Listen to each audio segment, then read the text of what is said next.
جب سیدہ زینب قافلہ لے کے دمشق پہنچی تو بازاروں اور گھروں کی چھتوں پر لوگ جمع ہو گئے تھے. کسی کو کچھ پتہ نہیں تھا کہ یہ کٹے ہوئے سر کن کے ہیں اور جو قیدی آ رہے ہیں اونٹوں پر کجاووں پر یہ کون ہیں. صرف اتنا اعلان کیا ہوا تھا کہ حکومت کے کچھ باغی تھے اور باغیوں کو قتل کر دیا گیا ہے. اب یہ باغیوں کے سر دربار یزید میں پہنچائے جا رہے ہیں. لوگ باغیوں کو دیکھنے کے لیے چھتوں پر چڑھ رہے تھے. کسی کو کچھ خبر کچھ پہچان نہ تھی. ہجوم ہو گیا, قافلہ رک گیا بازار دمشق میں. آج وہ بازار سوق حمیدیہ کہلاتا ہے. چھتا ہوا ہے آج بازار دمشق کا. وہ روٹ تھا جہاں سے وہ مسجد اموی جو ہے اس طرف دربار یزید کی طرف مڑ کے قافلہ جانا تھا. بھیڑ ہو گئی, قافلہ رک گیا. بھوک تھی, پیاس تھی, پریشان حالی تھی.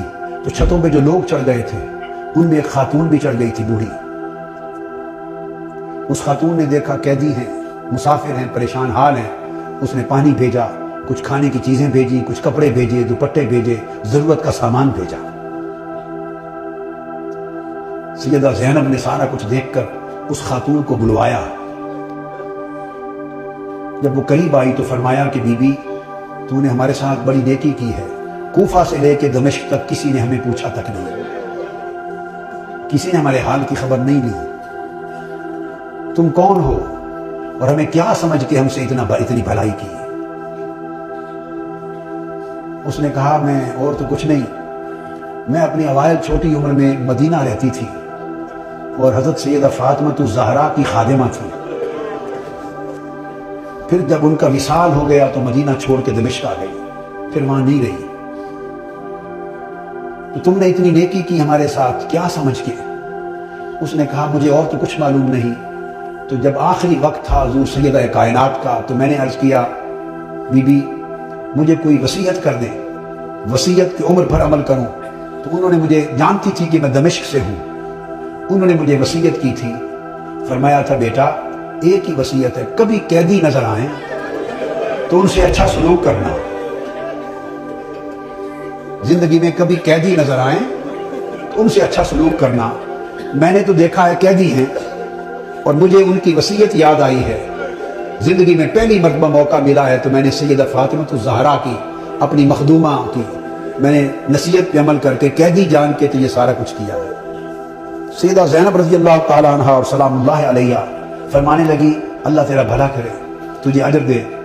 بتا تو نے ہم سے اتنی نیکی کی, بھلائی کی, ہم تیرے لیے کیا دعا کریں, کیا صلہ دیں؟ ہم تو اس وقت خود مسافر ہیں, قیدی ہیں, لٹے ہیں, مظلوم ہیں, بے یار و مددگار ہیں, ہم تیرے لیے کیا دعا کر سکتے ہیں؟ اس نے کہا بی بی میری ایک ہی آرزو ہے عمر بھر کی, وہ دعا کر دیں. پوچھا کیا آرزو ہے؟ اس نے کہا جب میں وہاں سے چلی تھی تو سیدہ فاطمہ الزہرا رضی اللہ تعالیٰ عنہا کے چھوٹے چھوٹے شہزادے تھے, حسن حسین اور بی بی زینب, چھوٹے معصوم بچے تھے. اب زمانہ گزر گیا, میری اس وقت سے آرزو ہے کہ کبھی مجھے حسین اور زینب کی زیارت ہو جائے, دعا کر دے کہ مجھے ان کی زیارت نصیب ہو. بی بی زینب نے فرمایا تیری دعا قبول ہو گئی. میں زینب ہوں جو قیدی ہوں اور جس کا سر کٹا نیزے پر دیکھ رہے ہو یہ حسین ہے.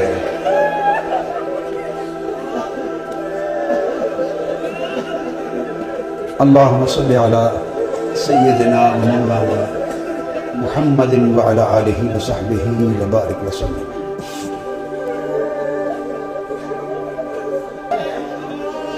پھر سیدہ زینب قافلہ لے کر جب دربار یزید میں پہنچی ہیں تو اس بدبخت نے حکم دیا کہ یہ جو قیدی ہیں میرے سامنے پیش کیے جائیں, اور گستاخانہ انداز کے ساتھ سیدہ زینب اور سیدنا امام زین العابدین کی طرف مخاطب ہوا.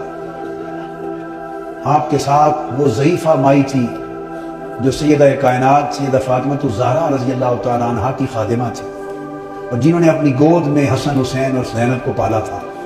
ان کا نام تھا فضہ.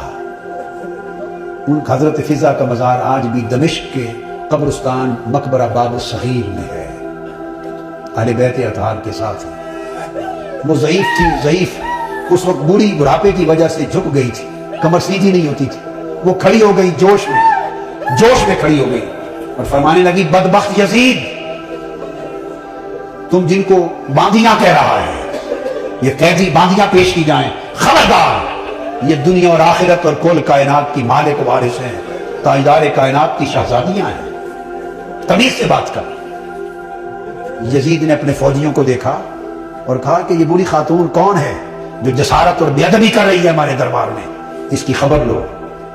اس کے فوجی اٹھے، انہوں نے تلوار لہرائی، ڈرانے دھمکانے کے لیے بی بی فضہ رضی اللہ تعالیٰ عنہ کو۔ بس اتنا عمل کرنے کی دیر تھی کہ خود یزید کے فوجیوں میں درجنوں سینکڑوں فوجی حبشہ کے رہنے والے تھے، اور بی بی فضہ بھی حبشہ سے تھی۔ یزید کی اپنی فوج کے حبشی جوان، یک لخت 20 حبشی جوان تلواریں میان سے نکال کے کھڑے ہو گئے۔ ان کی جو قومی غیرت تھی اور وطن کی حمیت تھی، اس نے جوش مارا۔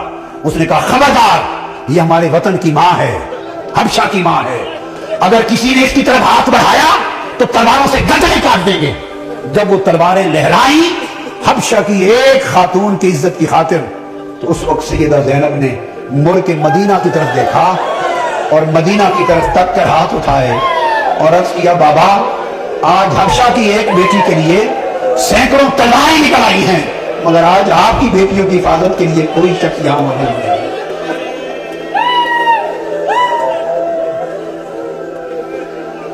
اللہم صلی علی سیدنا و مولانا محمد وعلی آلہ وصحبہ وبارک وسلم۔